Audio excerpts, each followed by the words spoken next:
আসসালামু আলাইকুম প্রিয় ভাই বোনেরা, সবাই কেমন আছেন? আশা করি ভালো আছেন। আলহামদুলিল্লাহ, আমিও ভালো আছি।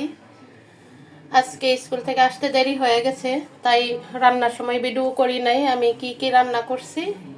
এখানে অল্প করে মসুর ডাল রান্না করেছি, এখানে লাউ শাক রান্না করেছি, আর এখানে লাউ শাকের ডাঁটা দিয়ে মাছ দিয়ে রান্না করেছি, সাথে দিয়েছি একটা আলু।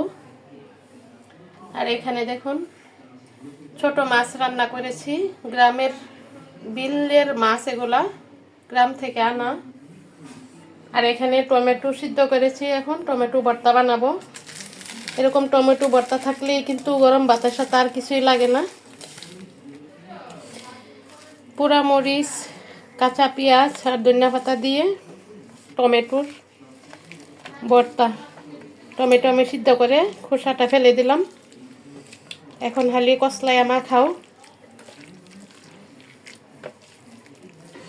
আর একটু লবণ দিয়ে দিলাম। এই ভর্তায় লবণ মরিচ পেঁয়াজ একদম সমান সমান না হইলে কিন্তু ভালো লাগে না।